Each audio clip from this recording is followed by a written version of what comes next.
The Galaxy Council chamber fell silent as Ambassador Elif stepped through the crystalline doors, her boots clicking against the obsidian floor with measured confidence. 27 species turned their various appendages, sensors, and optical organs toward the human representative, their collective disdain palpable in the sterile air. "The primate arrives," hissed Counselor Vexthor, his scales rippling with amusement.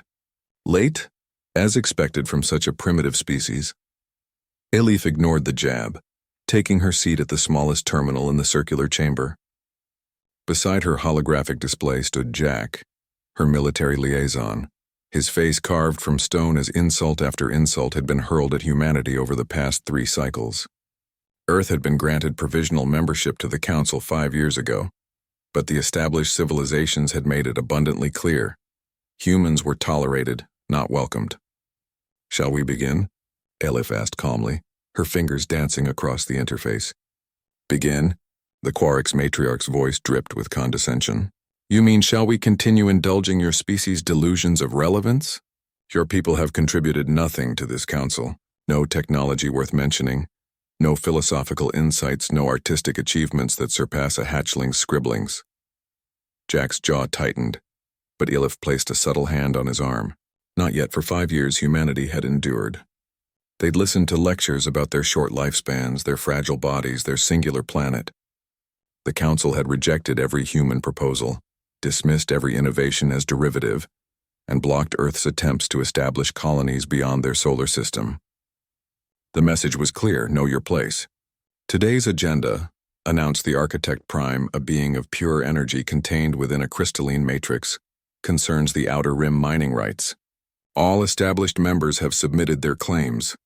The human petition has been noted." "Noted and denied, I presume?" Elif's voice remained even. "Your species lacks the technology for deep space resource extraction," Vexthor explained with exaggerated patience. "Why waste the Council's time? We've developed new extraction methods," Elif began. "Copied from Trilaxian designs, no doubt," interrupted the matriarch. "Your kind excels at imitation, nothing more. You're scavengers wearing the costume of civilization." The chamber erupted in clicking, buzzing, and chirping, alien laughter at humanity's expense. Jack leaned close to Elif. "How much longer are we going to take this?" Elif's eyes met his, and for the first time in 5 years he saw something dangerous flicker there. "I think we're done." She stood and the laughter died. "You want to know what humanity has contributed?" Elif's voice cut through the silence like a blade. "Let me tell you what we've been doing while you've been amusing yourselves with your superiority." The holographic display behind her exploded with data. Star charts, energy signatures, military specifications.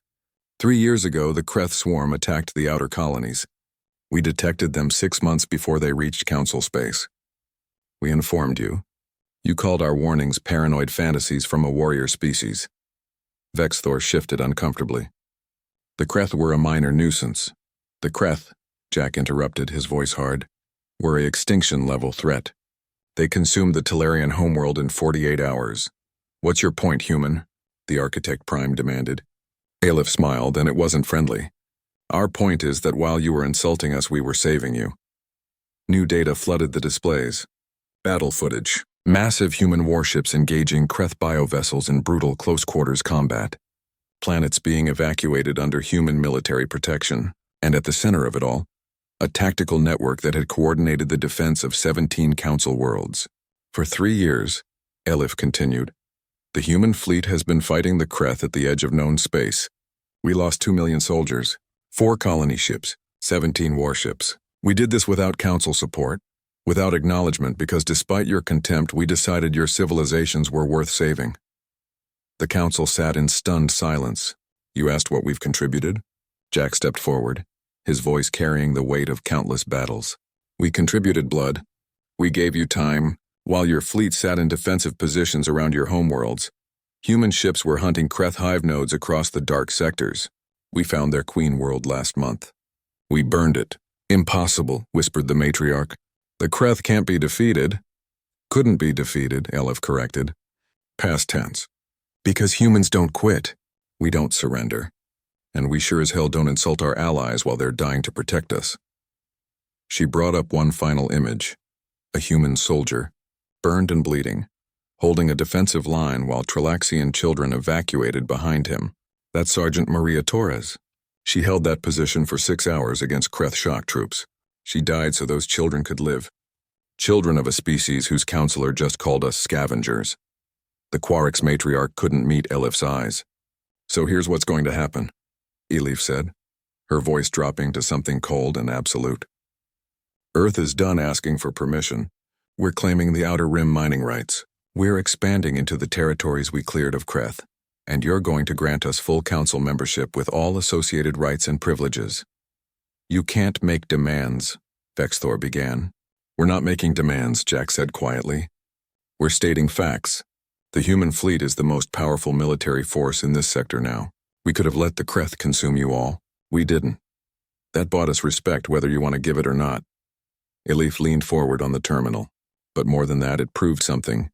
You asked what makes humanity special?